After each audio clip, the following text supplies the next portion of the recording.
আসসালামু আলাইকুম। BDHRM Excel টিউটোরিয়ালে আপনাদের স্বাগতম। আজকের ভিডিওতে আমরা শিখব dependent drop down list create করা। আমরা যখন অনলাইনে কোনো ফর্ম ফিল আপ করি বা অনলাইনে কোথাও অ্যাপ্লাই করি তখন ডিপেন্ডেন্ট ড্রপ ডাউন লিস্ট দেখতে পাই। সেখানে আমরা প্রথমে বিভাগ সিলেক্ট করার অপশনস পাই। দেন বিভাগ সিলেক্ট করলে সে বিভাগ রিলেটেড যে জেলাগুলো আছে সেটা আমরা জেলার লিস্ট থেকে সিলেক্ট করতে পারি। বিভাগ চেঞ্জ করলে জেলার নাম চেঞ্জ হয়ে যায়। এই কাজটি আমরা আজকে শিখব এক্সেলে কিভাবে এটি করতে পারি।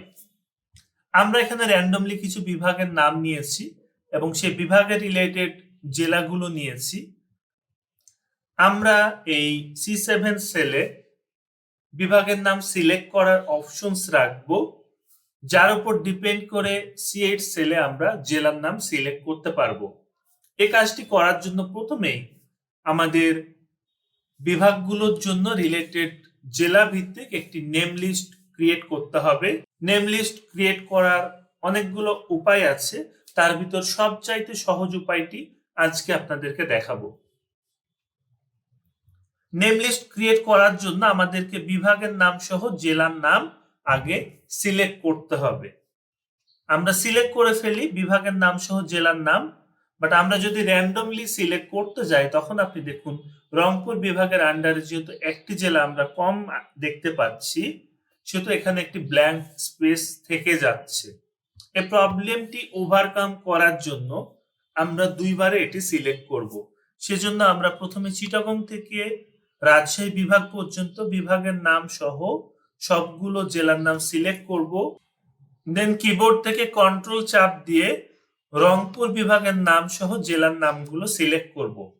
আপনারা দেখুন আমরা সবগুলো বিভাগের নাম সহ জেলার নাম সিলেক্ট করলাম। এরপর আমরা ফর্মুলা ট্যাবে ক্লিক করব। ফর্মুলা ট্যাবের ভিতর এই যে আছে ক্রিয়েট ফ্রম সিলেকশন, এখানে আমরা ক্লিক করব। এখানে ক্লিক করলে আমরা একটি ডায়লগ বক্স পাবো। এই ডায়লগ বক্সে আমরা শুধুমাত্র টপ রোকে চেক করে রাখবো। লেফট কলামও আছে চেক বক্সে, বাট আমরা এটিকে আনচেক করে দিব। অর্থাৎ আমি বোঝাতে চাচ্ছি আমরা শুধুমাত্র টপ রোকে সিলেক্ট করে রাখবো, দেন আমরা ওকে করে দিব।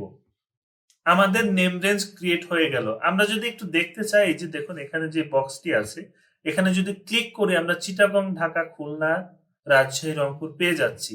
আমরা যদি খুলনার ওপর ক্লিক করি আপনি দেখুন খুলনা বিভাগের জেলাগুলোকে দেখিয়ে দিচ্ছে। আমরা ঠিক একইভাবে যদি ঢাকা সিলেক্ট করি, এই যে দেখুন ঢাকা বিভাগের জেলাগুলোকে দেখিয়ে দিচ্ছে। এবারে আমাদের কাজ হচ্ছে এই ডিভিশনের এখানে একটি বিভাগ কেন্দ্রিক ড্রপ ডাউন লিস্ট ক্রিয়েট করা। এটি আমরা আগের ভিডিওতে শিখেছি কিভাবে একটি ড্রপ ডাউন লিস্ট ক্রিয়েট করতে হয়। সেটির জন্য প্রথমে আমরা C7 সেল অর্থাৎ যেখানে ড্রপ ডাউন লিস্টটি ক্রিয়েট করতে চাচ্ছি সেখানে ক্লিক করব। দেন আমরা ডেটা ট্যাবের ভেতরে ডেটা ভ্যালিডেশনে যাব। দেন আমরা ডেটা ভ্যালিডেশন থেকে লিস্ট অংশকে সিলেক্ট করব। ফাইনালি ডেটা সোর্সে আমরা এই বিভাগের নামগুলোকে সিলেক্ট করে দেব। দেন আমরা ওকে করে দেব। আপনি দেখুন আমরা বিভাগের নামগুলো পেয়ে গিয়েছি। আমরা ঢাকাকে সিলেক্ট করলাম। এরপর আমাদের কাজ হচ্ছে C8 সেলে একটি dependent drop down list create করা, যেটি ডিপেন্ড করবে এই বিভাগের সিলেকশনের উপর।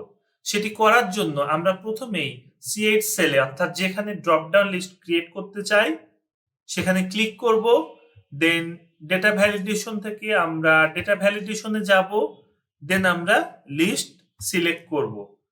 ডেটা সোর্সের এখানে আমরা ইনডিরেক্ট ফর্মুলা ব্যবহার করব। সেজন্য আমরা সোর্সের উপর ক্লিক করব, দেন সমান দিব, টাইপ করব ইনডিরেক্ট INDIRECT ইনডিরেক্ট। দেন আমরা একটি ব্র্যাকেট দিব। দেন যেখান থেকে আমরা বিভাগ সিলেক্ট করছি অর্থাৎ যেখানে আমরা বিভাগের ড্রপ ডাউন লিস্ট ক্রিয়েট করেছি সেখানে ক্লিক করব, অর্থাৎ সেই অংশটুকুকে সিলেক্ট করব। ব্র্যাকেট ক্লোজ করে আমরা ওকে করে দিব। আপনি দেখুন আমাদের এখানে একটি ড্রপ ডাউন লিস্ট ক্রিয়েট হয়ে গিয়েছে। আমরা যদি এই ড্রপ ডাউন লিস্টটি ক্রিয়েট করি, এই যে দেখুন আমরা পাচ্ছি ঢাকা, নারায়ণগঞ্জ, গাজীপুর, মুন্সিগঞ্জ, অর্থাৎ ঢাকা বিভাগের আন্ডারে যে জেলাগুলো আছে সেগুলো আমরা পেয়ে যাচ্ছি। আমরা নারায়ণগঞ্জকে সিলেক্ট করলাম। এবারে যদি আমরা বিভাগের নাম চেঞ্জ করি, ফর এক্সাম্পল ঢাকাকে চেঞ্জ করে আমরা রাজশাহী করে দিই, অর্থাৎ রাজশাহী বিভাগ করে দেই। দেন ডিস্ট্রিক্টের আন্ডারে আপনারা দেখুন রাজশাহী বিভাগের আন্ডারে যে জেলাগুলো আছে সেগুলো আছে। এই যে দেখুন রাজশাহী, নাটোর, বগুড়া, নওগাঁ, রাজশাহী, নাটোর, বগুড়া, নওগাঁ। আমরা বগুড়াকে সিলেক্ট করলাম।